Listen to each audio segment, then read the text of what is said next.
كل فرد من أفراد الأمة التونسية سواء امرأة ولا راجل، طفلة ولا ولد، بمعنى عنده كرامته، عنده وظيفته، عنده واجبه، بمعنى عنده وظيفته في المجتمع.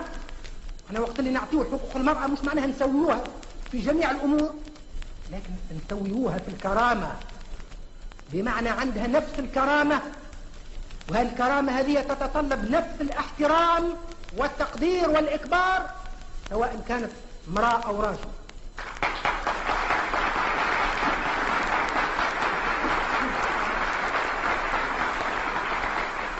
بقى واحد معناها مجعول بالحصل معناها خلقته مجعول للعمل الفلاني، والاخر للعمل الانساني، والاخر للخياطه، والاخر للتمريض، والاخر مثل الحصل للمواساة، والاخر للطب، والاخر كذا.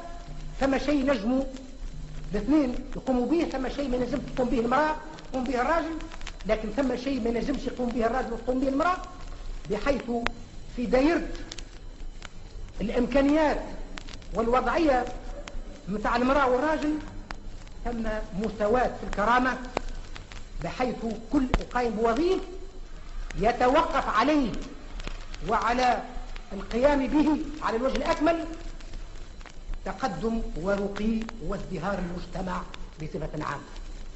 هذا وقت اللي كل فرد يشعر بهذا، بمعنى توفرت الكرامة. هذا الشيء اللي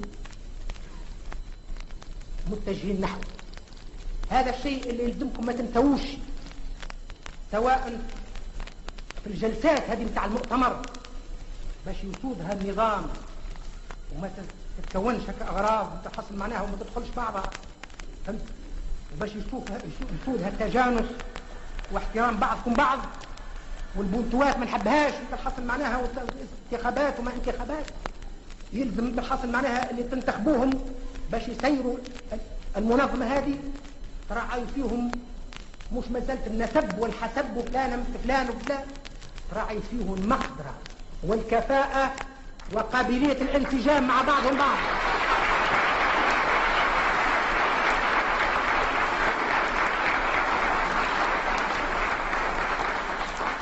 قابلية الانسجام مع بعضهم بعض. ولهذا فضلت وأن الرئيسة اللي هي تحقق محل ثقة الجميع، طول كلكم تعرفوا انت حصل معناها راضية حداد،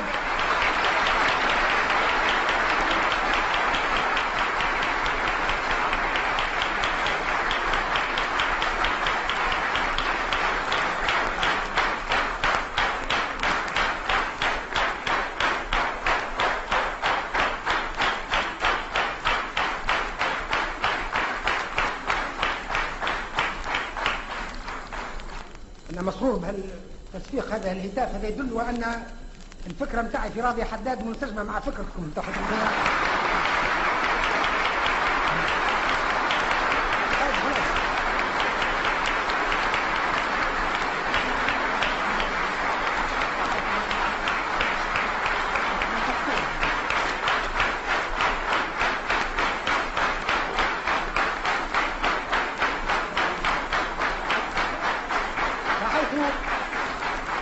بمعنى العناصر اللي ممكن انت خاطر معناها ينسجموا مع بعضهم مسترسين ببعضهم ويفهموا بعضهم، بمعنى ماذا بينا تخيروهم على غيرهم باش نقتصدوا في المشاكل انت خاطر معناها، وتكون مجهوداتنا كلنا ماشيه لانجاح المشروع.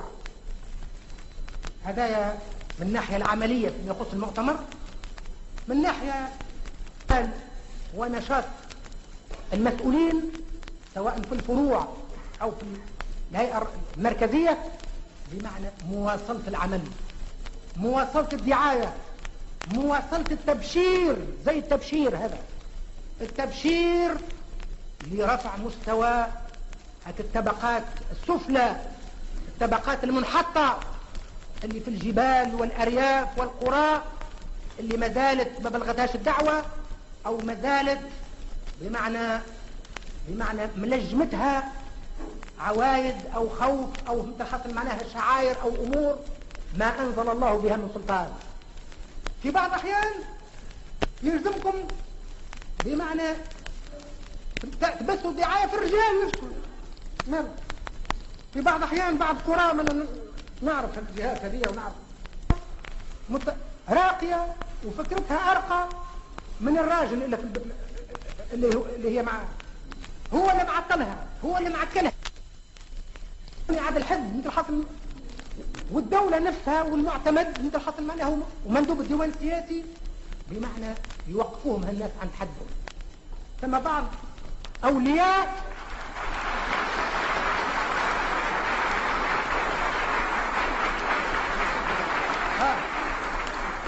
بحيث الخدمة هذه الدعاية مش مقتصرة على النساء، ثم خدمة الرجال زاد باش يستانسوا، باش يفهموا الموضوع وما يكونوش حجر عثرة. الرجال هذا إلا مثل خاطر يجي المدير المكتب يقول له إذا كانت لازم لي بنتي باش مثل خاطر معناها تنحي هاك الفن النكحة اللي تحطوا فيه باش تمشي تقرأ، فهمت ولا؟ راني ما عادش نجيبها للمكتب. يقول ايش نعملوا تو يا حبيبي، تو هذا تو نجمل جاي، بمعنى تشوف بنتك مثل خاطر لابسة فن أكحل وهي ماشية تقرأ زعما، بمعنى زعما ما ترفع عليها مستوى نتاعها. هذا كفر، هذا يلزم مثل حاطط معناها ردعه الشخص هذا كيف الانسان مثل حاطط من الناس اللي ما يكونش طاعتهم مثل حاطط باعتبار، والا مثل حاطط ردع الرجال الاخرين اللي فيما يخص وقت اللي في لا يملوله هكا مثل حاطط معناها، وكثرة البنات عاد لا تخرج مثل حاطط من المكتب، فهمت ولا؟ سافره يجي غادي قدام القهوه، غادي قدام المكتب، الشيء جايين هكا كذا.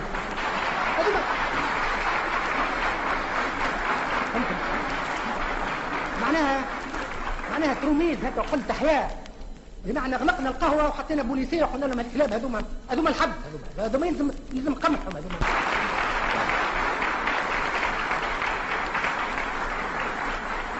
بحيث باش نبين لكم وان ثم في انجاح الانقلاب العظيم، في انجاح الثوره العظيمه، القفزه العظيمه، يلزم تضافر الجهود.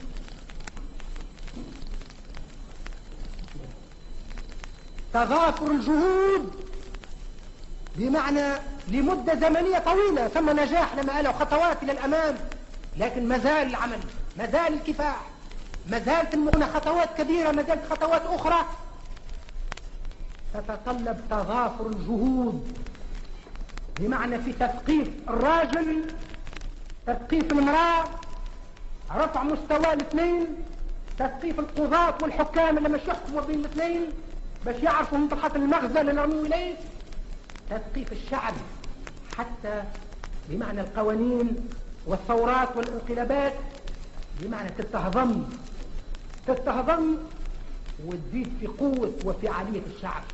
ثم بالباب وقعت الإصلاحات هذه والثورات هذه، لكن فين وقعت؟ في القانون.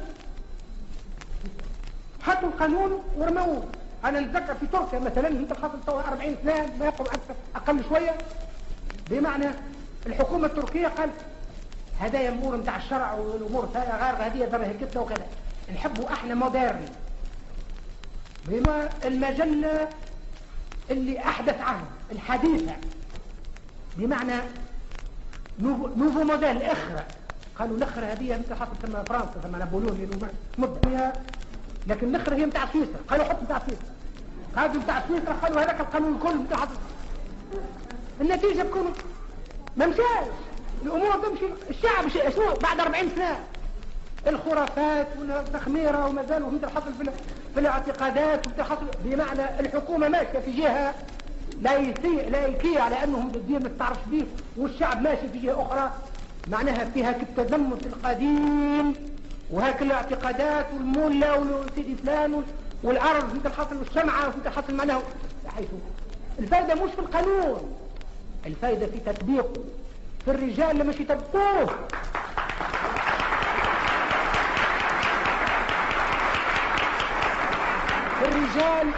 الرجال اللي مش يطبقوه، والبشر اللي مش يتطبق عليهم، بحيث كيف تسهل المأمورية لهالصنفين هذوما من البشر.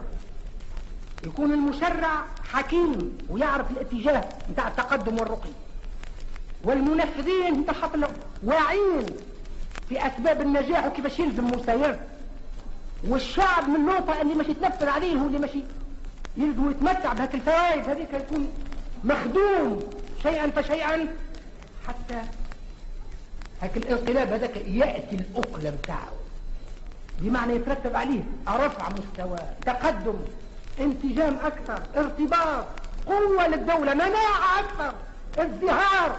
أسباب نجاح دولي متوقف على الشروط هذا الشيء اللي نحبكم تفهموه. ولما تفهموه تفهموا عظمة الأمانة اللي في عنقكم في تسهيل نجاح الانقلاب هذا العظيم برفع مستوى الشعب حتى يكون في مستوى القانون. لأن توا الشعب ربما ما زال ما هوش في مستوى أقل شوية، بمعنى نرفعوه حتى يولي في مستوى القانون. أهل للقانون يفهموا، يصبح ما عادش يستغنى عليه، يصبح ضروري، ما عادش يتصور قانون آخر. وقت اللي يحكوا له كيفاش كان أمه وجدوده ومماته تحصل معناها يعتبرها هذه أمور تحصل معناها قبل التاريخ. هذا الواجب متاعكم اللي مسرور بكون خطوتوا خطوات كبيرة فيه. يطلب منكم العمل، مواصلة العمل في الطريق هذا، توسيع نطاقه حتى نوفروا لهالدولة هذه لهذه معركة البناء والتشييد كل أسباب النجاح. والسلام عليكم ورحمة الله.